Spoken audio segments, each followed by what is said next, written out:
Hi, this is Kiana Miner. Welcome to Crazy Courage TV, where we are busting success myths and learning to live more courageously. We are going to have an amazing conversation today. I'm super excited to talk to Erin Dinan. Erin is the founder of One Sandwich at a Time, and just the name of that, just oh gosh, it just feels good to know that someone's doing something that amazing in the world. So I know we're going to have a great conversation. Thank you so much for being with us today, Erin. Thank you so much for having me. I'm honored. Awesome, awesome. So, Erin, just so that we can get to know you a little more and the audience can get to know you, can you tell us about your most courageous moment? Yeah, definitely.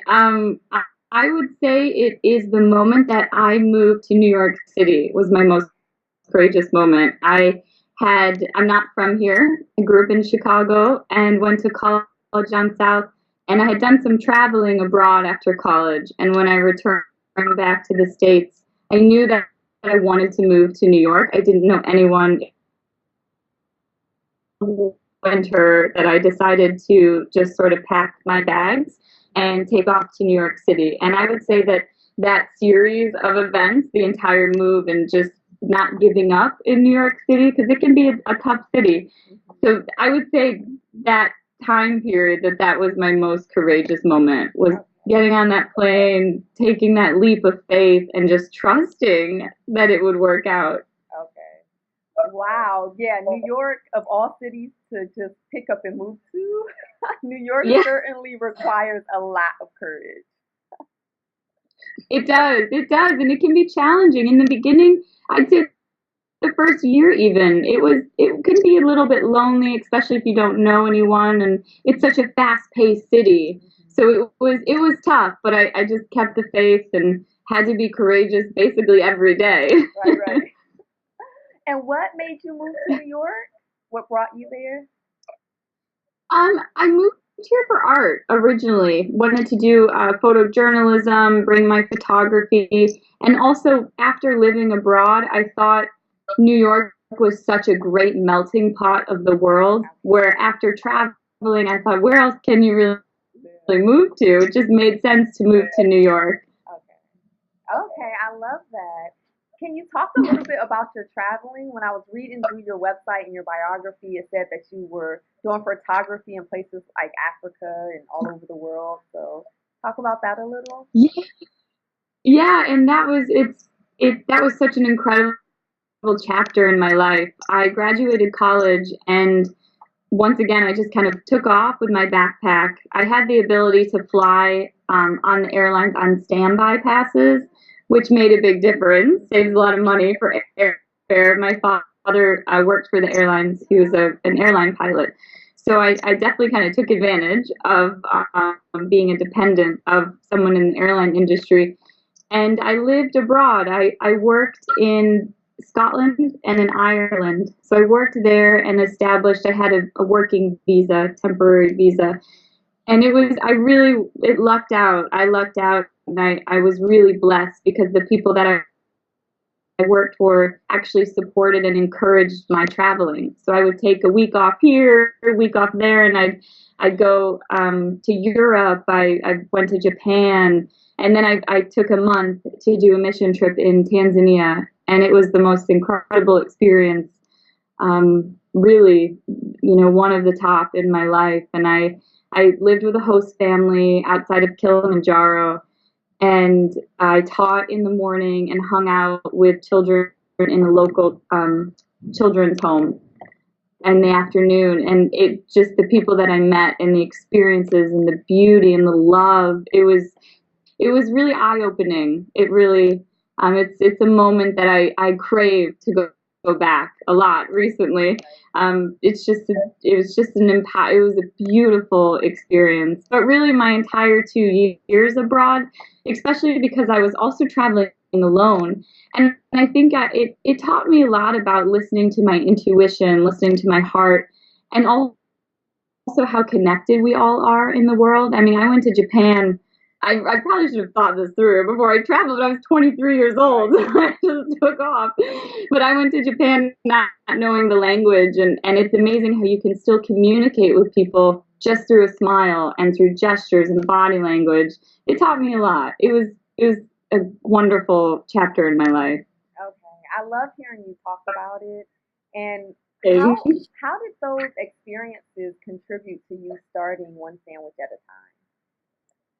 it's amazing because I would say without those experiences, I don't know if I really would have moved to New York. I don't know if I would have established this charity because I saw how connected we are, and I saw how we're all just here to help one another. That we can be, whether we're born into a certain type of lifestyle, certain family, certain country, certain socioeconomic class. I mean, there's a lot that we can't really control. And when I moved to New York, I was really taken aback with the number of homeless individuals that are on the streets in this city. I mean, granted, New York is a huge city, a lot of people, but you could walk, a 2 block radius and pass 5 individuals that are on the street.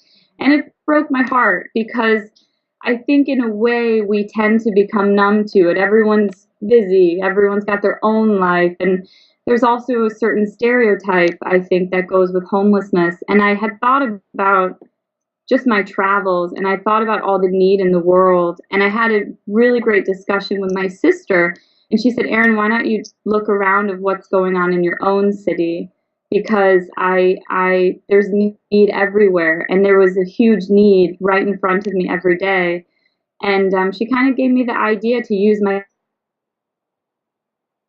camera as a tool for when I began blogging and photographing and trying to really sit and speak with people that were homeless. Because my original goal with this was to let people know that some of these individuals on the streets, they have master's degrees, they're scientists,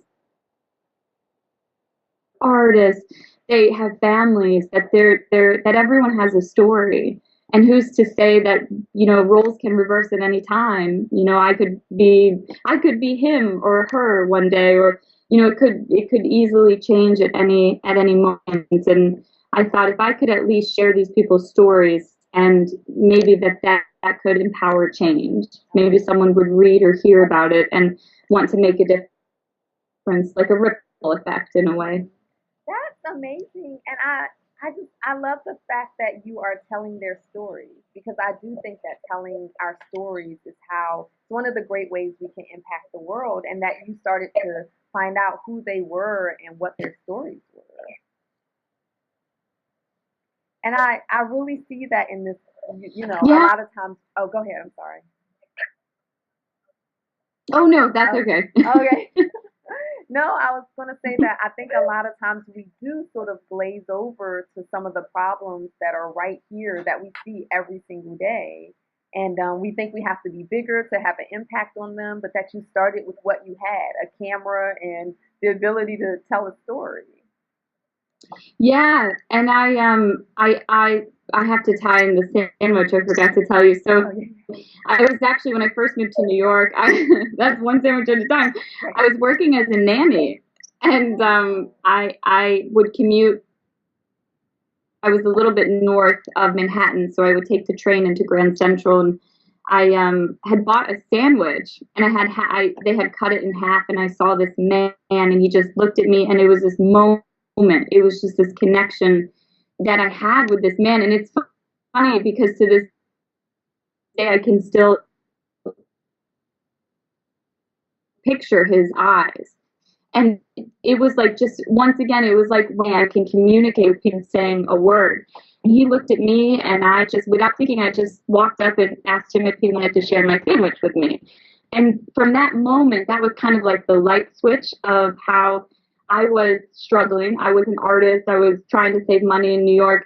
But if I can at least help someone make it to their next meal with a sandwich, not only am I helping to feed them, but I'm also letting them know that they're seen and someone cares about them. So I would do when I would leave the house and head into the city was I would bring my camera and a backpack and put sandwiches in them. So I would hand people on the street a sandwich, whether they wanted to talk or have their picture taken or not. I would still just hand them a sandwich. And sometimes it was just a silent interaction. Sometimes we spoke, but it was powerful. And that's really what led to one sandwich at a time. I was having a conversation with a dear friend of mine, George, who's actually co-founder with me. So we're partners in the organization, and I was telling him, about my project and what I was doing, and he really supported it and said, "Why not you apply for your 501c3? Why don't you make this an official nonprofit, one sandwich at a time?" I love how that was born, and Yeah. I know I've said this, but I love the name because I feel like sometimes we're overwhelmed by the problems in the world and we don't know how to change things. We don't know how to have an impact. And, Yes. so many times we go from where we are to saying, okay, well, I want to change the world. But the way in which, at least I believe the way in which you change the world is by helping one person change at a time, helping one person have a more positive day or a more positive hour. And for you, it was just one sandwich. Like, that's so doable. Like, I can give a sandwich, you know what I mean? Like that. Exactly. Like it's easy to do that. Right. And I think a lot of times, and I was there, I was like, when I was talking to my sister, I said, I'm going to end homelessness. I'm going Right. to end hunger. I'm going to do this. And then you're laying awake at night and you're like, how am I going to do this? And, it's just, I think that really when it comes to it, if you look back in history, whenever there's been big changes, I think they all start with the smallest of actions. And in a way, even before feeding people, I think we need to bring back compassion in the world, Yeah. So, yeah, that's really our mission. We meet, we have sandwich making events, sandwich parties, and anyone's invited, and we make sandwiches, and we let people know that they can come out for 10 minutes, they can come out for 1 hour, but they're directly having an impact in another person's life. They're directly someone, and it's a blessing because our sandwich events have, not only are we feeding people, but we've established this beautiful community where now it's a friendship. It's people know each other, and when they show up, they say, "Hey, Jerry, how's your family? How's this? How's your dog Fluffy?" Like people know each other. And I think in New York City, it's hard to find that community. Okay. It's hard to find, it's a little more difficult to find it. So it's been this like double all around blessing. Even for myself, it's allowed me to have this community of friends that know and care about me as well. Okay. I love that. I love that you're building a community of people who are opening up their hearts to each other and also to the people that you're serving. So that's really awesome. Thank you so much. Yeah. So you host the sandwich parties. Are other people starting to do this too? Is this? Yeah, so we're going on 3 years, which has been amazing. So we've really grown. We'd say that we host one public event per month. So that's when we coordinate with the kitchen. Okay. We have a 2-hour event. Sometimes we'll have music, refreshments. It's fun. It's a fun way to give back, and anyone can come out. So sometimes we'll have 20 volunteers.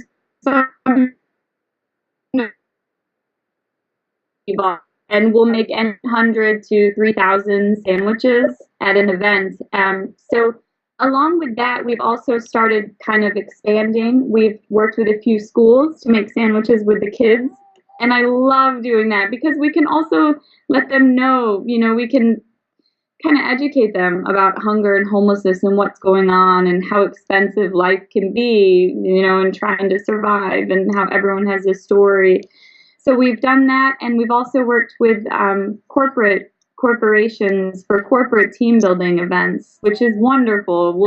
We'll show up in their office and in their kitchen, and everyone can leave their desk for 10 minutes, make a sandwich, and then we'll just donate the sandwiches to a local shelter dependent upon where the event is.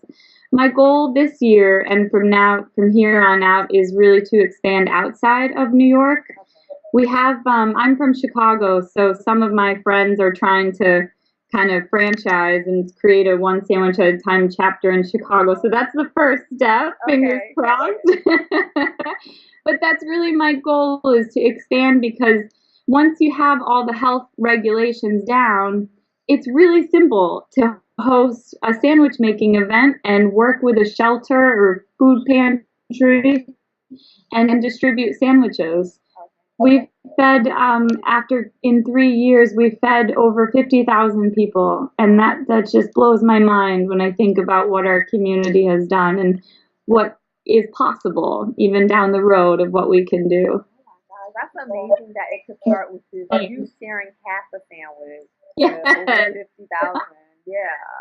Yeah, and the fact that you did start out with big goals, but you started with what you had, and that it's grown to the extent that it's grown today. You Thank you. mentioned you were breaking up just a little bit when you were talking about how many people you've had actually make sandwiches. Could you share that number again? Yeah, definitely. So at our public events, we have had anywhere between 20 volunteers to, we once had an event with over 80 volunteers, and it was a choir. It was a student choir from Mississippi. Okay. It was amazing. It was exactly 1 year ago, and they performed for us. And then we made sandwiches, and then we had a dance party. It was so much fun. That sounds like fun. Yeah, I mean that we try to. My vision for this also is for volunteering to be a fun time where people don't feel that they're dreading to go and volunteer, where they know that they'll have a good time. And we've recently started. We have a gratitude box at all of our events. So when people show up, they can sign in, and then they can also write on a Post-it note of what they're grateful for in their lives. It could be anything, like the sunshine or chocolate chip cookies, things like that. Right. Awesome. That sounds really cool. I would love to know what you do to maintain your own balance. Like, what does your self care look like? Because you seem so compassionate and so open, and I know that sometimes that can be challenging to do in today's world. So, what do you do to maintain your balance? That is a fabulous question. I realize that I don't think I've been asked that before, and I will answer as honestly as possible. There were times where it was difficult. It was because I'm an empathetic person as well, and there were times where it was hard for me to kind of tune out of the need and hearing these people's stories and just connecting with these individuals. There were some times where I felt guilty that I had a roof over my head, or I had food on my plate that I could eat. And it was hard for me to tune that out. And I was, because, well, I don't take a salary from my charity, so I have other jobs. So there were times of almost exhaustion where I was really trying to do the work that I knew was my purpose, but also not to overextend myself. And I'm getting better at it. It was challenging, to be honest. And speaking of courage, I think it took courage for me to realize that I had to be good to myself in order to make a change, to continue helping others. So that's why I'm going to the gym after this.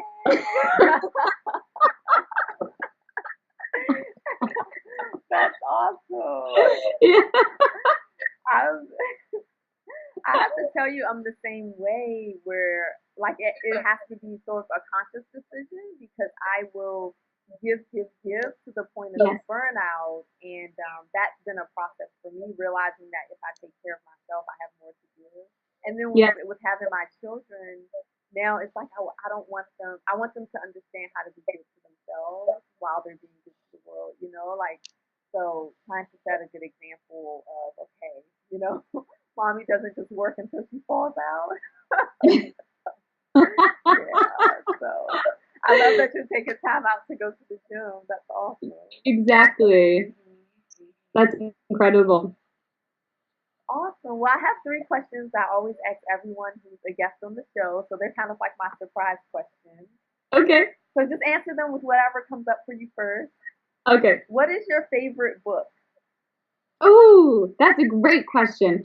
My favorite book is Conversations with God. I read this book, gosh, I want to say like in high school or college, and I like reread it sometimes and underline things. Definitely my favorite book. Okay, okay. I love it. I've never actually read it in completion. I've read like pages here and there. Yes. So I'll have to pick that up and read the whole thing. Yes. Yeah. It's a great book. Okay. Okay, awesome. What about your favorite guilty pleasure? Ooh, that's a good one. My favorite guilty pleasure is Actually, I don't know if this is a guilty pleasure, but I like to have a glass of wine and then play the piano late at night. Is that a guilty pleasure? That sounds so sophisticated. Like, let me sip on my wine and write a song. That's awesome. Yeah, so you're a bit of a musician then. Yeah, I grew up playing piano. I need to buy a keyboard. There's a piano. It's not in my apartment, but it's in my building, so they let me use it. Yeah. For Valentine's Day this year, and I've always been interested in music, but I've never taken lessons or learned to play an instrument. I decided to learn John Legend's, what is the song? All of Me. All of Me? Yeah. So I learned that and I played it for my husband. That's so romantic. You learned how to play that. From YouTube. Impressed. I just learned from YouTube, and I had a keyboard for years because I kept saying I'm going to take lessons, and I was like, you know what, I'm just going to go on YouTube. How hard can it be? But it turned out to be a little more difficult than I thought. But I'm just going to learn a John Legend song, no problem. That's really romantic. Oh, thank you. Yeah, it was totally hard, but I loved every minute of it. So sometimes for stress relief, yes, I play it, and it just it's like therapeutic. Your mind can just wander off. Yeah. Tune out. Yeah. That's really cool. Oh, thank you. So what about a habit that you've had to hardwire into yourself, something that didn't come naturally, that you had to hardwire in order to be successful? Oh, that's good. Actually, I do know that. For me, it's sitting down and doing paperwork is something that I really have to kind of put it on my calendar. Like, all right, for 20 minutes, I'm sitting down and taking care of doing some spreadsheets and donor information and things that need to get done. But it can be a little daunting. Okay. So that's something I really need to. I kind of set a time frame and force myself to do it. Okay. Do you consider yourself a creative person? I do. Okay. And it's interesting is I always was as a child, and then I think I didn't lose it in a way, but I kind of just forgot about it. And then it's really come back in my adult years since I've lived in New York. So I do have that creative mind. So I have to, in a way, I have to be disciplined in order to get the non-creative things done. Yeah, I know what you mean. Yeah, because spreadsheets aren't as fun as as anything. As anything, right? Exactly. Yeah. But I love how you say, okay, I have to focus. That's an important part of what you do. So yeah, exactly. Yeah. That's awesome. Okay. Ooh, we have a little bit more time left. So I would love to know about, we didn't really go into detail, and if you could maybe remember, I know it's been, a little while since you moved to New York. Could you remember how you made that leap? Like, how did you talk yourself into going from where you were to where you wanted to go? Do you mean like with my move to New York, or once I got here? Like or the whole thing? Like the first leap, I guess. Okay, it's interesting, and that's why I kind of believe that things that the universe provides, and angels and everyone above, they're kind of guiding you where you need to be. Because when I look back on that decision, it's funny because it's something that I just kind of went with. I didn't even second guess. I moved back from being abroad, and I was with my family for a bit, and I said, all right, I'm going to move to New York because it felt right. It felt like it was supposed to be what I was supposed to do. And it's amazing to see how one thing led to another. I had to find an apartment without physically being in New York. So I called a bunch of people on Craigslist, and this one woman, and I was living in Ireland and my family's Irish, and she just sounded so sweet. And I thought, all right, that's it. That's the green light from the universe. She sounds so trusting. So I sent her a check and then did that, and then packed my bags. I slept on an air mattress for, gosh, probably the first month in New York. I moved in January, so that was kind of difficult. But I basically just asked for guidance. Like one thing led to the next. I would randomly meet someone and they told me about a job opening, and I got that job, which led me to the next step in my life. And it was just this series of beautiful events. And it's amazing when I look back, because it's also like a good lesson in my life that when I just stopped thinking and went with it, it always provided. I mean, things just, they worked out. And if I felt like it wasn't working, like I was against a wall, it just meant I had to look the other way, and that there was unity there. And that was that's a good lesson that I have to sometimes remind myself about. But when I look back, I just feel extremely grateful for the way that my life worked out in this city.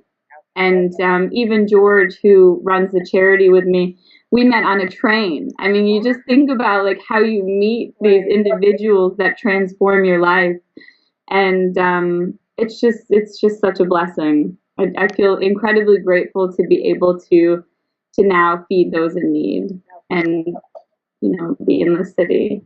Okay, I love that because I think such an important part of courage is trust and faith. And sometimes Yes, we can't plan. Like, could you have planned that the way that everything worked out? right. How could you ever have planned that? You know what I mean? Exactly. Yeah. Yep. Yeah, I just thank God, for it, because it took courage and trust Hmm. in something greater than myself. Okay, so if people want to find out more about your charity, where can they go? So our website, pretty simple, www. It's all spelled out. So it's one sandwich at a time.org. And we're on Facebook, Twitter, Instagram. We just joined. So it's all one sandwich at a time, all spelled out. We're pretty easy to find.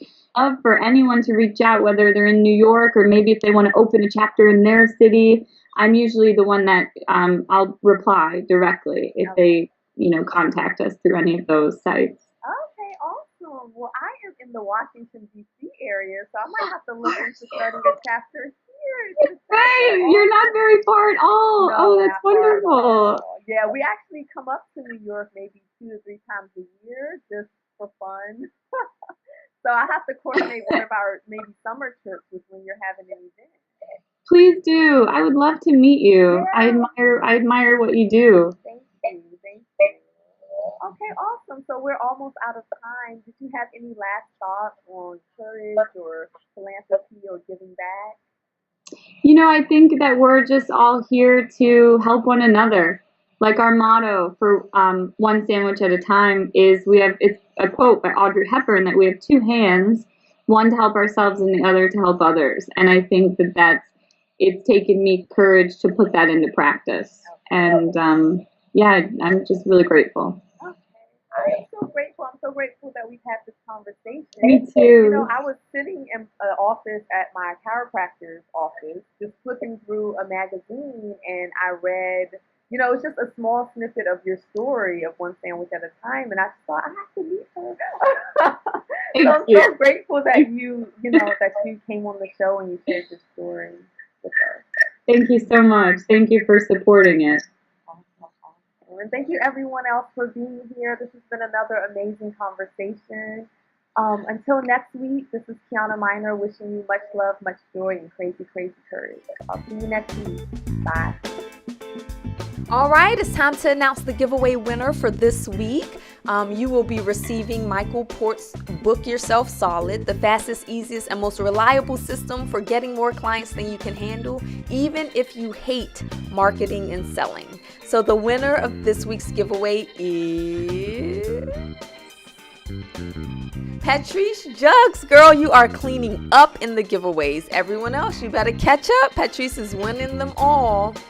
All right, and it's giveaway time again this week. The prize is Neil Donald Walsh's Conversations with God, book 1. So I've heard great things about this book. I heard that it is life-changing. So in order to enter a chance to win this free book, all you have to do is comment below and let me know, do you believe we should all help others? Why or why not? Answer this in the comments below. Every time you answer one of the questions of the week, it really helps you to take the lesson of this conversation with you. So go ahead and answer the question in the comments below, and I'll announce the winner next week. I also want to let you know that I am launching a 10-day challenge this week. It's called Clarity Rocks. Get clear, get focused, get moving. So this starts April the 16th. It's 10 days of just figuring out who you are, figuring out what you want, and figuring out what your purpose is in the world. It's absolutely free, so join us. This challenge will show you how to have absolute certainty and confidence that you're exactly on the path you're supposed to be on, creating that life you were meant to live and giving to the world in your own unique and powerful way. Don't forget, Crazy Courage TV airs every Tuesday at 10 o'clock. I love having you guys here. Go to crazycourage.com to see all the previous episodes. If you enjoyed this video, like and share it with your friends. Also, if you are gaining motivation and encouragement from these episodes, please share your story with me. I would love to hear from you. Until next time, this is Kiana Miner wishing you much love, much joy, and crazy, crazy courage.